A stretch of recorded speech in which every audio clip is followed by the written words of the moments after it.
అపోస్తల కార్యములు 6వ అధ్యాయము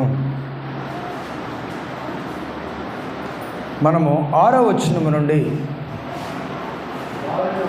శ్రేష్టమైన కొన్ని మాటలు మనం ధ్యానం చేసుకుందాం. వారిని అపోస్తలుల ఎదుట నిలవబెట్టిరి. వీరు ప్రార్థన చేసి వారి మీద చేతులుంచిరి. దేవుని వాక్యము ప్రబలమై శిష్యుల సంఖ్య యెరూషలేములో బహుగా విస్తరించెను. మరియు యాజకులలో అనేకులు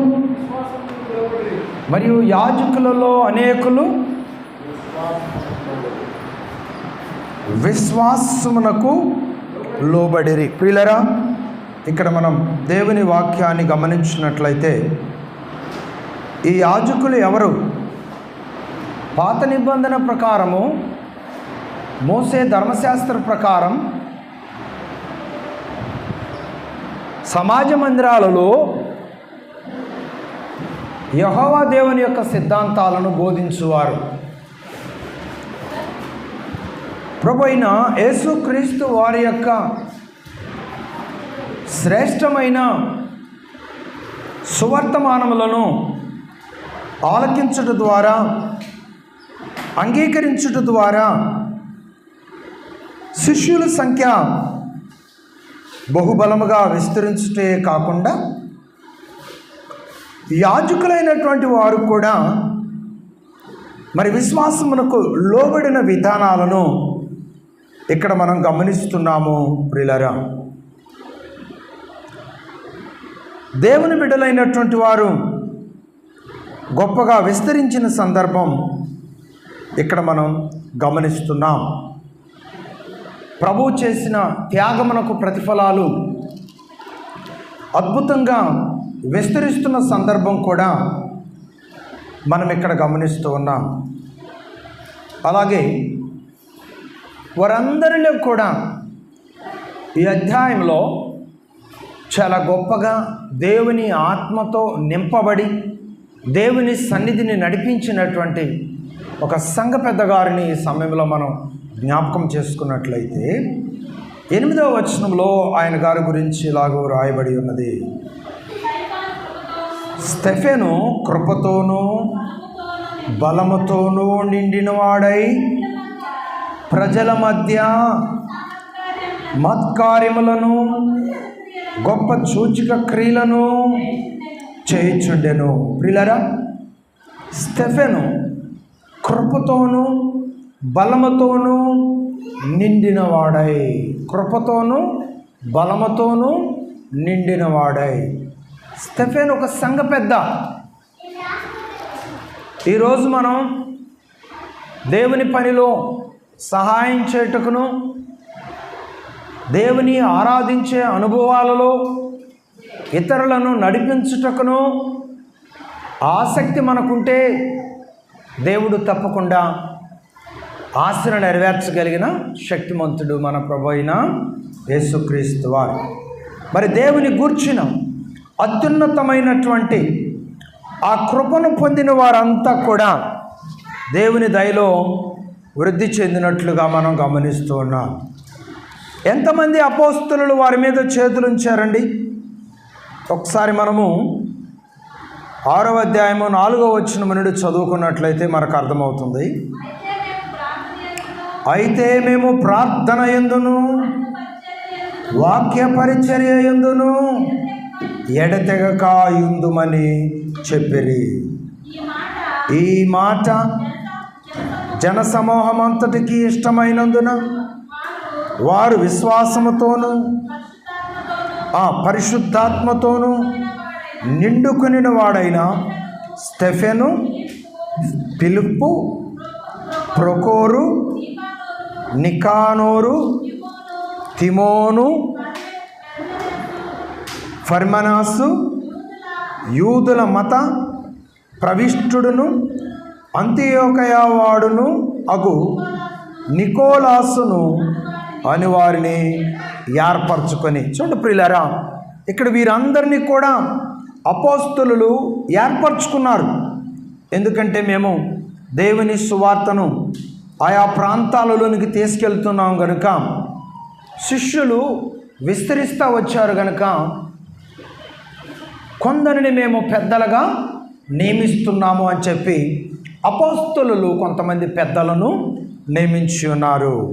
అలాగే మొదటి వచనం నుండి మనం చదువుకున్నట్లయితే, ఆ దినాలలో శిష్యుల సంఖ్య విస్తరించినప్పుడు అనుదిన పరిచర్యలో తమలోని ఎదవరాండ్లను చిన్నచూపు చూచిరని హెబ్రీయుల మీద గ్రీకు భాష మాట్లాడు యూదులు సడగసాగిరి. అప్పుడు 12 అపోస్తలులు తమ యొద్దకు శిష్యుల సమూహమును పిలిచి, మేము దేవుని వాక్యము బోధించుట మాని ఆహారము పంచిపెట్టుట యుక్తము కాదు. కాబట్టి సహోదరులారా, ఆత్మతోనూ జ్ఞానముతోనూ నిండుకొని మంచి పేరు పొందిన 7 మనుషులను మీలో ఏర్పరచుకొనుడి. మేము వారిని ఈ పనికి నియమింతుము. ఎలాంటి వారిని ఏర్పరచుకున్నారంటండి? కాబట్టి సహోదరులారా, ఆత్మతోనూ జ్ఞానముతోనూ నిండుకొని మంచి పేరు పొందిన 7 మనుషులను మీలో ఏర్పరచుకొనుడి. ఈ ఏర్పరచుకున్న వారు ఎవరు? ఆ మిగతా వారందరినీ కూడా పెద్దలుగా ఉండి, నాయకులుగా ఉండి నడిపించేవారు. ఈ నాయకులను ఏర్పరిచిన వారు ఎవరంటే అపోస్తలులు. అపోస్తలులేమో దేవుని సువార్తను ప్రకటించుకుంటూ వెళ్ళారు. ఏర్పరచబడినటువంటి పెద్దలేమో క్రమముగా ఏమండి సంఘానికి వస్తూ ఉన్నటువంటి వారందరినీ కూడా నడిపించుకుంటూ, వారిని బలపరుచుకుంటూ, దేవుని కృపలో ప్రభు ప్రేమను బహుబలముగా వారి మధ్యలో ప్రకటిస్తూ వారిని బలపరుస్తూ వస్తున్నారు. అలాగే దేవుడు కూడా వారి యందు దయ చూపించి అద్భుతాలు, ఆశ్చర్య కార్యాలు చేసే విధంగా పెద్దల యొక్క హస్తములు వారి మీద ఉంచి ప్రార్థన చేయటము ద్వారా వారు ఒక బలమైనటువంటి ఆత్మతో నింపబడ్డారు. పెద్దలు వారి మీద చేతులుంచి ప్రార్థన చేయటం ద్వారా. 6వ వచనంలో ప్రభు తెలియజేస్తున్నాడు కదా, వారిని అపోస్తలుల ఎదుట నిలవబెట్టిరి. వీరు ప్రార్థన చేసి వారి మీద చేతులుంచిరి. అపోస్తలులు ప్రార్థన చేసి వారి మీద చేతులుంచినప్పుడు వారు ఏ కార్యాలు చేశారండి? 8వ వచనంలో స్టెఫెను పట్ల ఈ విషయాలు మనం గమనించవచ్చు. స్టెఫెను కృపతోనూ బలముతోనూ నిండినవాడై ప్రజల మధ్య మహత్కార్యములను గొప్ప సూచక క్రియలను చేయుచుండెను. మహత్కార్యములు, గొప్ప సూచక క్రియలు మరి వారి మధ్య చేస్తూ ఉన్నారు అనేటువంటి ఈ సంగతిని మనం ఇక్కడ గమనిస్తూ ఉన్నాం ప్రియులరా. అవునండి, మరి దేవుని యొక్క అపోస్తలుల ద్వారా హస్తములతో తాకబడి అభిషేకించిన వారు అద్భుతమైన కార్యాలు చేసే విధంగా దేవుడు వారిని అభిషేకించాడు. ఈ అద్భుతమైన కార్యాలు దేవుని బిడ్డలైన వారి ద్వారా, శిష్యుల ద్వారా జరుగుతూ ఉన్నప్పుడు వీటిని చూసి ఆ దేశంలో ఒక గారడీ సీమోను విభ్రాంతి నుండి, నేను చేసే గొప్ప కార్యాల కంటే వీరు యేసునామములో చేసే గొప్ప కార్యాలే అద్భుతంగా ఉన్నాయి, నేను ఎలాగైనా వారిలో కలిసిపోవాలి, వారు ఆ అద్భుతాలు ఏ విధంగా చేస్తున్నారో నేను కూడా తెలుసుకొని ఆ అద్భుతాలు చేసి నేను వారికంటే కూడా గొప్పగా ఘనత పొందాలనే ఉద్దేశంతో ఎవరి యొద్దకు చేర్చబడ్డాడు? శిష్యుల యొద్దకు చేర్చబడ్డాడు. బాప్తీసం తీసుకున్నాడు. దేవుని బిడ్డగా జీవించడం ప్రారంభించాడు. కొన్నాళ్ళు గడిచిన తర్వాత శిష్యులు వెళ్ళి ఎవరి మీద అయితే చేతులు ఉంచుతున్నారో వారు ఆత్మతో నింపబడుతున్నారు, వారు అద్భుత కార్యాలు చేస్తున్నారు. వెంటనే ఈయన కూడా ఇక నిలుపుకోలేక ఆగలేక త్వరగా వెళ్ళి అపోస్తుల దగ్గర ఇంత ధనాన్ని పెట్టి, అపోస్తుల దగ్గర ఇంత ధనాన్ని పెట్టి, ఈ ధనాన్ని తీసుకోండి, ఇదిగో నేను కూడా ఎవరి మీద అయితే చేతులు పెట్టాలని ప్రయత్నం చేస్తూ ఉన్నానో వారు కూడా ఎలాంటి అద్భుతాలు పొందే విధంగా నాకు అవకాశము ఇవ్వమని చెప్పి కోరటం జరిగింది. అంటే ఇక్కడ మనం గమనించవలసిన విషయం ఏంటి? అపోస్తులు వారి మీద చేతులు ఉంచారంటే వారి నమ్మకత్వాన్ని, సంఘములో ఉన్న వారి ద్వారా మంచి పేరు, అలాగే ప్రతి విషయంలో అర్థం చేసుకునే మనసు, అనుమానించే మనసు ప్రజలు ఎన్నిక చేసుకున్నటువంటి 7గురిలో లేదనమాట. నమ్మకత్వం, మాట మీద నిలకడ అనేటువంటిది వీరు కలిగి ఉండటం జరిగింది. ప్రియులారా, ఈ రోజున మనము కూడా ఆశ అయితే ఉంటుంది. గారడీ సీమోనికి ఆశ ఉంది. ఎలా ఆశ ఉంది? ఇదిగో వారు ఎవరి మీద అయితే చేతులు పెడుతున్నారో వారు అద్భుతమైనటువంటి కార్యాలు చేయగలుగుతున్నారు. అలాగే నా మీద కూడా వారు చేతులు పెడితే నేను కూడా అద్భుత కార్యాలు చేస్తాను అంటే అతనికి ఏముంది మనసులో? స్వార్థం. కేవలం తను కూడా ఎవరి మీద చేతులు పెడితే వారు అద్భుతాలు పొందాలి, ఆ శక్తిని నేను కూడా కలిగి ఉండాలి అనే ఉద్దేశాన్ని ఆయన కలిగి ఉన్నాడు కనుక ఆ శక్తిని ఎలా కొనుక్కోవాలనుకున్నాడు? దేని ద్వారా ఆ శక్తిని కొనుక్కోవాలనుకున్నాడు? డబ్బు ద్వారా ఆ శక్తిని కొనుక్కోవాలనుకున్నాడు. డబ్బు దేవునికి ఇవ్వటం నమ్మకత్వం. మనం కలిగిన ప్రతి దాంట్లో మనం దేవుని భాగములు దేవునికి ఇవ్వటం ద్వారా దేవుని దృష్టిలో నమ్మకస్తులుగా స్థిరపడతామే తప్ప వరాలతో నింపబడే అవకాశం అయితే ఉండదు. ప్రియులారా, ఇవి గమనించాలి. పాడవచ్చు, ఆరాధన చేయొచ్చు, దేవుని మాటలు చెప్పవచ్చు, ఆసక్తిగా ప్రభు సువార్తను ప్రకటించవచ్చు, అది వేరు.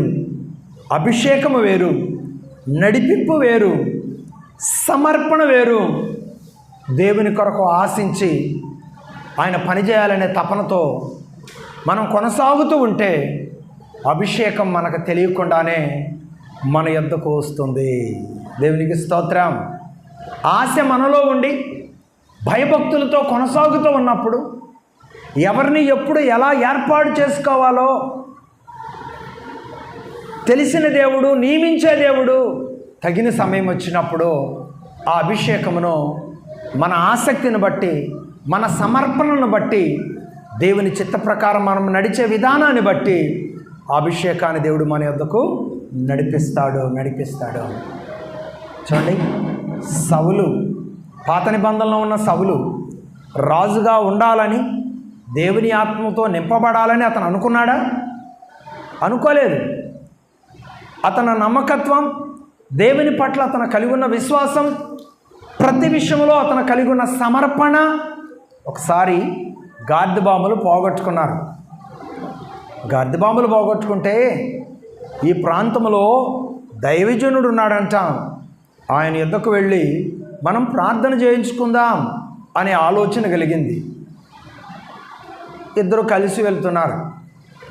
కొంత దూరం వెళ్ళిన తర్వాత శిష్యుడితో, తన పనివాణితో సౌలు గారు అంటున్నాడు, దైవజను యుద్ధకు మనం వెళ్తున్నాం, మరి మన వద్ద ఏమీ లేదు కదా, మనం దైవజను యుద్ధకు వెళ్ళి దేవుని యందు భక్తి కలిగి దేవుని సహాయము కోరి దేవుని పేరట మనం ఏదైనా సమర్పించాలి కదా అనే ఆలోచన కలిగినప్పుడు వారి వద్ద డబ్బులుగా ఏమీ లేవంట. అప్పుడు ద్రవ పదార్థాలకు సంబంధించినటువంటి ఒక ముద్ద, అంటే ఇప్పుడు విలువైన వస్తువులేంటి? బంగారం, ఆ తర్వాత వెండి, రాగి, వెండి తర్వాత రాగి, అంతే కదా. ఇవన్నీ కూడా విలువైన వస్తువులు. బంగారం అంటే మామూలుగా ఇక వజ్రాలు, వైడూర్యాల జోలు నేను వెళ్ళటం లేదు, కానీ నార్మల్గా మన కళ్ళ ముందు ఉండే విలువైనటువంటి వస్తువులకు సంబంధించింది అన్నమాట. అలాగే కొంత వారి ఎంత ఉన్నటువంటి విలువైన వస్తువుల రూపంగా ఉన్న ముద్దను దైవజనుడికి అప్పగించి ప్రార్థన చేయించుకున్నారు. అప్పుడు సమూయేలుకు సౌలు మీద ఒక ప్రత్యేకమైన తలంపు కలిగింది. అప్పటికే ప్రజలంతా మాకు ఇతర రాజ్యాలలో ఎలాగైతే రాజులు కొనసాగుతున్నారో అలాగే మాకు కూడా ఒక రాజు కావాలని కోరుతూ ఉన్నప్పుడు దేవుడు రాజుగా సమూయేలును అభిషేకించడానికి ఎవరిని చూపించాడు? సౌలుడు చూపించాడు. వెంటనే నూనె తీసుకొని సమూయేలును అభిషేకించడం జరిగింది. అభిషేకంను దైవ సేవకుని యొక్క హస్తపు ఆశీర్వాదము సౌలు కావాలని కోరుకున్నాడా? తన నీతిని బట్టి, తన విశ్వాసాన్ని బట్టి, తన నమ్మకత్వాన్ని బట్టి అభిషేకము, దైవజనుని నోట ఆశీర్వాదపు వాగ్దానాలు వచ్చాయా? చెప్పండి, అర్థమైందా? తన సమర్పణను బట్టి, తనలో ఉన్న భక్తిని బట్టి దైవ సేవకుని ద్వారా దేవుడు అతనిని రాజుగా ఎన్నిక చేయించాడు, అభిషేకించాడు. దేవుని ఆత్మ అతని మీదకు వచ్చే విధంగా దైవజనుడు ప్రార్థన చేశాడు. అలాగే కొన్నాళ్ళు అయిన తర్వాత దావీదు మీదకి దేవుని అభిషేకం వచ్చింది. దావీదు గారి మీదకి దేవుని ఆత్మ వచ్చింది. మరి దావీదు గారు ఏమైనా కోరుకున్నాడా? కోరుకోలేదు. కోరుకోకుండానే, ఆశించకుండానే దేవుని అభిషేకం, దేవుని ఆత్మ దావీదు గారి మీదకి వచ్చింది. కారణం ఏంటో తెలుసా? వాళ్ళ సమర్పణ. కారణం ఏంటండి? వాళ్ళ యొక్క సమర్పణ. లేని స్థితిలో నమ్మకత్వం కలిగి ఉన్నారు, ఉన్న స్థితిలో ఇంకా బహు గొప్పగా నమ్మకత్వాన్ని కలిగి ఉన్నారు. ఆ నమ్మకత్వాన్ని కాపాడుకున్నంతకాలం గొప్పగా వర్ధిల్లారు. నమ్మకత్వాన్ని కోల్పోయినప్పుడు కృపలో నుండి జారిపోయారు. గుర్తుపెట్టుకోండి. సౌలు నమ్మకంగా ఉన్నప్పుడు దేవుని పట్ల విశ్వాసం చూపించాడు, దైవజనుని పట్ల విశ్వాసం చూపించాడు. దైవజనుని నోట నుండి వచ్చే ప్రతి మాట ఆలకించి అర్థం చేసుకొని అనుసరించే గుణం కలిగి ఉన్నాడు. కాబట్టి రాజుగా అభిషేకించబడ్డాడు. ఒక గొప్ప ఉన్నతమైన స్థితిలో నిలవబడ్డాడు. వినండి, ఎప్పుడైతే హెచ్చించుకున్నాడో దైవజనునికి ఇవ్వాల్సిన ప్రాధాన్యత ఇవ్వకుండా, దేవునికి ఇవ్వాల్సిన ప్రాధాన్యత ఇవ్వకుండా హెచ్చింపుతో జీవించాడో ఏమైపోయాడు? మెల్లమెల్లిగా రాజు స్థానాన్ని కోల్పోయాడు, దేవుని ఆత్మను కోల్పోయాడు. ఏమీ లేని స్థితిలో నమ్మకత్వంగా ఉన్నాడు. దేవునికి ఇచ్చే విషయంలో కానీ, దేవుని ఎదుట భక్తి కలిగి జీవించే విషయంలో కానీ, క్రమశిక్షణగా దేవుని మహిమ కొరకు జీవించే విషయంలో కానీ క్రమశిక్షణగా ఉన్నప్పుడు అడగకుండానే అభిషేకాన్ని దేవుడు అనుగ్రహించాడు. ఉన్నతమైన స్థితిని రాజుగా దేవుడు అనుగ్రహం ఇచ్చే విధంగా సహాయం చేశాడు. అలాగే స్టెఫెను గారు కూడా నాకు అభిషేకం కావాలి, నేను సంఘ పెద్దగా ఉండాలని ఆశపడ్డా? ఆశపడలేదు. ఎవరు ఎన్నుకున్నారు? ప్రజలే ఎన్నుకున్నారు. 7 సభ్యులను ప్రజలు ఎన్నుకుంటే ఆ 7 ఎవరున్నారు? స్టెఫెను గారు ఉన్నాడు. వరాలు, స్వస్థత వరాలు దేవుణ్ణి అడిగి పొందుకున్నారా? ఎప్పుడైతే దైవజనులు వారి మీద చేతులు పెట్టడంతోనే ఆ భాగ్యాన్ని వారు పొందుకున్నారా? దైవజనులకు ఇష్టమైంది, మేము ఎక్కడికో వెళ్తాం దేవుని పని చేయటానికి, ప్రభువా వీరిని నీ మహిమ కొరకు వాడుకోమని దైవజనులు ఏం చేశారు? వారి మీద చేతుల నుంచి ప్రార్థన చేసినప్పుడు ఆ మహిమ వారిని ఆవరించింది. దేవునికి స్తోత్రం. ఇక్కడ మనం గమనించాలి, ఆ మహిమ వారిని ఆవరించింది. ఆ మహిమ ఎప్పుడైతే వారిని ఆవరించిందో వారి పరిస్థితి ఎలా ఉంది? ఉదాహరణకు మనం ఎవరి గురించి తెలుసుకున్నాం? స్టెఫెను గురించి తెలుసుకున్నాం. ఆ 7 పరిస్థితి ఎలా ఉంది? ఆ 7లో ఒక వ్యక్తిని ఉదాహరణ చూపిస్తున్నా, ఆయనే స్టెఫెన్. ఆయన పరిస్థితి ఎలా ఉందంట? స్టెఫెను కృపతోనూ బలముతోనూ నిండినవాడై ప్రజల మధ్య మహత్కార్యములను గొప్ప సూచక క్రియలను చేయించుండెను. అలాంటి మహిమ కలిగిన అద్భుతమైనటువంటి వరాలతో దేవుడు వారిని నింపి నడిపించాడు. గానుడి సీమోను ఏం చేశాడు? దేవుని కొరకు జీవించకుండా కేవలం వరాలోనే ఆశించి చేతులు పెట్టి ప్రార్థన చేయమన్నాడు. ఇంకొక పాయింట్, డబ్బుతో వరాన్ని కొనాలని ఆశపడ్డాడు. దేవునికి విరోధమైన క్రియల వలన కృపను పోగొట్టుకున్నాడు. ఈరోజు మనం ఉండవలసిన క్రమంలో నమ్మకంగా ఉంటూ దేవునికి ఇవ్వాల్సిన సమయం దేవునికి ఇస్తూ, కష్టపడవలసిన సమయంలో కష్టపడుతూ, కష్టంలో నిజాయితీగా దేవునికి ఇవ్వాల్సిన దేవునికి ఇస్తూ, నమ్మకత్వం కలిగి మనం అడుగులు ముందుకు వేస్తున్నప్పుడు నీకు ఏమి ఇవ్వాలో దేవుడు తప్పక తగిన సమయం వచ్చినప్పుడు నీకు ఇచ్చి నిన్ను బలపరిచి నిన్ను నడిపిస్తాడని ప్రభువు అయిన యేసుక్రీస్తు వారు ఆయన వాక్యము ద్వారా తెలియజేస్తున్నాడు. నెక్స్ట్ రెండో మాట, దైవజనులు చేతులు పెట్టి వారి కొరకు ప్రార్థన చేస్తున్నప్పుడు వారి ఆత్మను పొందినట్లుగా నేను ఇప్పుడు మీకు తెలియచేసినటువంటి మాటలను మీరు విన్నారు. తర్వాత ఇప్పుడు నేను మీకు తెలియజేస్తుంది ఏంటంటే, దేవుడు ఏదైనా ఒక విషయాన్ని దేవుని బిడ్డగా నీకు బయలుపరిచినప్పుడు నువ్వు నమ్మాలి. దేవుని దర్శనాన్ని నమ్మాలి, దేవుని వాగ్దానాన్ని నమ్మాలి. దేవుడు 3 విధాలుగా ఆయన సంకల్పాన్ని మన పట్ల చూపిస్తూ ఉంటాడు. 1, ఫస్ట్ వాక్యము ద్వారా, 2 దర్శనముల ద్వారా, 3 ఇలాగ నిలబడి దైవజనులు దేవుని మాటలు వారి నోటి ద్వారా ప్రకటిస్తూ ఉన్నప్పుడు నీకు అవసరమైన మాటలు నీకు అందించడం ద్వారా దేవుడు ఆయన ప్రణాళికను నీ పట్ల నెరవేరుస్తూ వస్తాడని ప్రభుపేట నేను కోరుతా ఉన్నాను. దేవుడు సౌలును దమస్క మార్గంలో దర్శించిన సంగతి అన్నయ్యకు తెలుసా? తెలీదు. కానీ అననీయాకు దేవుడు దర్శనమిచ్చి చెప్పాడు. ఏమని చెప్పాడు? ఒకసారి ఆ మాటలు చదవండి.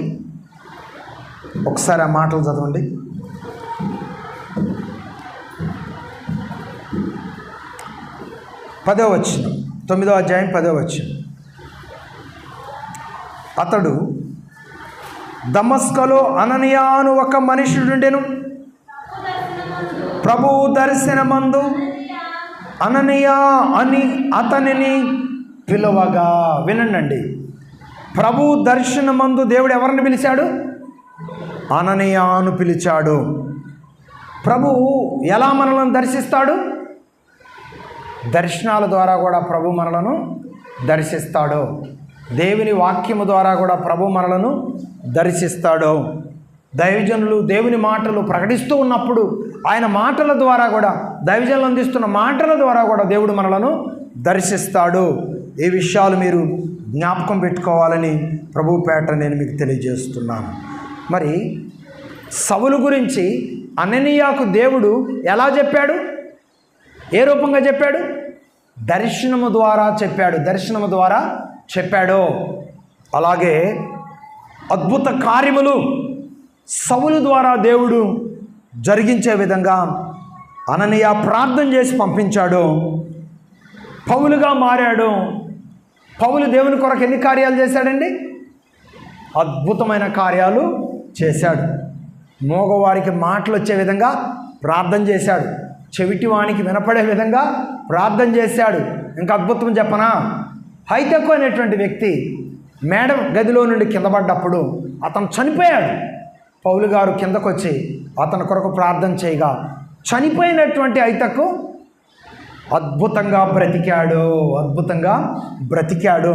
ఈ విషయాలన్నీ మనం నేర్చుకుంటున్నప్పుడు మనకేమర్థమవుతుంది?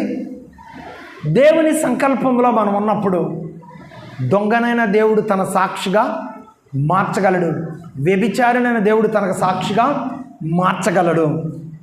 ఈ 2 ఉదాహరణలు మనం ఎవరిలో చూడగలం? యేసు ప్రభు ప్రక్కన సిలువలో వేలాడుతున్న ఒక దొంగను దేవుడు తన మంచి మనసును బట్టి మార్చాడా లేదా? మార్చాడు.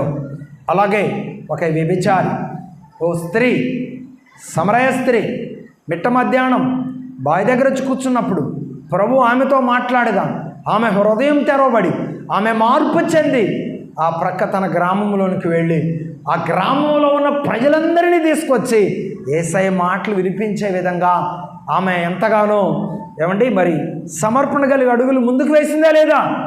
ఎస్, వేసిందని కూడా ప్రభుపేట నేను తెలియజేస్తున్నాను. ఆయన దొంగలను కూడా మార్చగలడు. దొంగ ఎవరండి? బరబ్బ. ఆయన ఒక బందిపోటు దొంగ. యేసు ప్రభు తను మరణించవలసిన స్థానంలో యేసు ప్రభు మరణించాడని చెప్పి కేకలు పెట్టి తన మనస్సును మార్చుకొని అరుపులతో యేసును వెంబడించడానికి పరిగెత్తుకొని వచ్చాడా లేదా? చెప్పండి, వచ్చాడా లేదా? వచ్చాడు.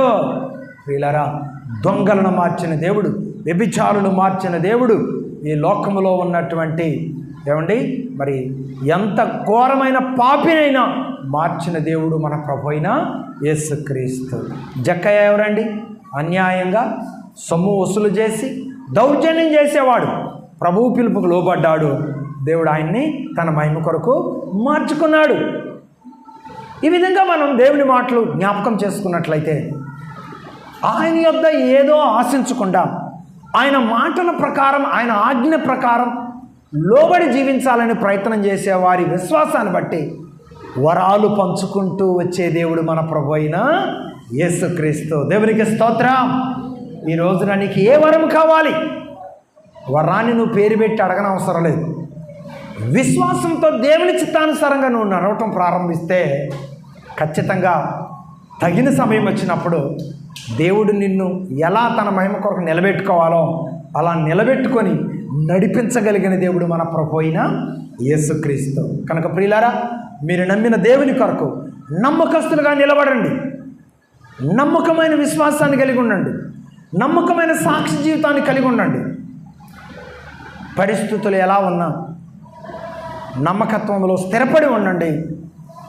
అలనాడు స్టెఫెను విడిచిపెట్టని దేవుడు, అలనాడు సౌలును విడిచిపెట్టని దేవుడు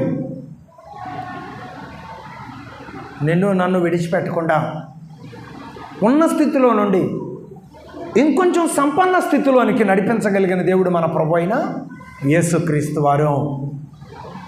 మన పట్ల ఆయన సిద్ధపరిచిన ప్రణాళికలు గొప్పగా ఎదగాలంటే, ఎప్పటికప్పుడు ఎదుగుతూ ఉండాలంటే మనం ఏం చేయాలి?